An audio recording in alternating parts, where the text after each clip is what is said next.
In this lesson, we're going to talk about how does an individual host computer know whether or not the destination it's trying to reach is on its own same network. When you're communicating on your same network, there are different rules than when you are communicating to a remote network. When you communicate on your own local network, the device sends an ARP in order to retrieve back the MAC address of the destination device. Then it creates its frame with the destination MAC and its own MAC as the source MAC and sends it on its way.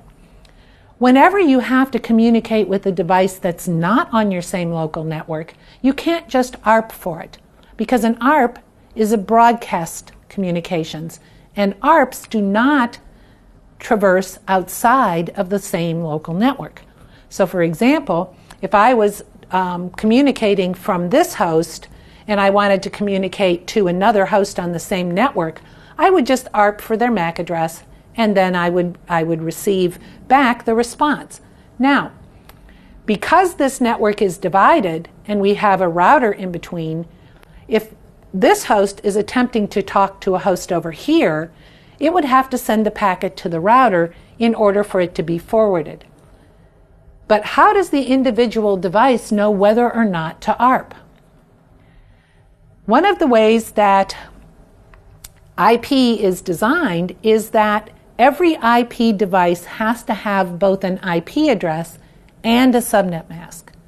The subnet mask tells the device how many bits of its IP address belong to the network portion and how many bits belong to the host portion.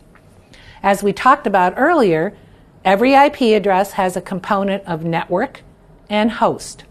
In this case, this subnet mask tells us that the first 3 octets are all set to 1, which means the first 24 bits of the address represents the network portion.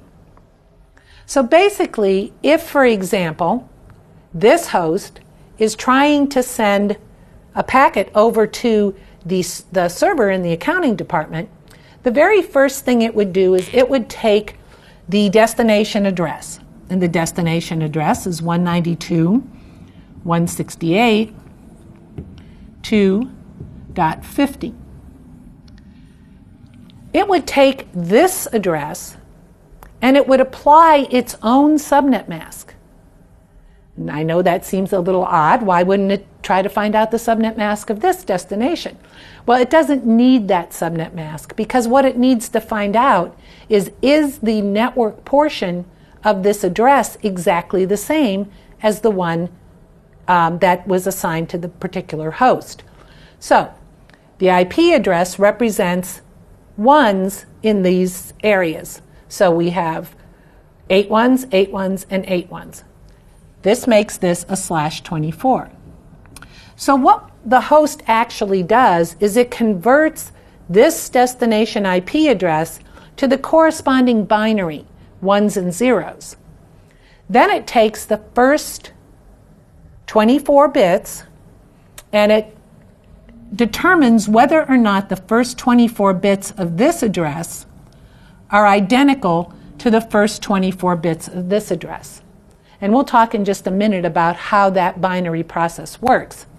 But in this case, assuming the first 24 bits do not match, okay, the host then says, okay, they're on the 192.168.2 network, and I'm on the 192.168.3 network.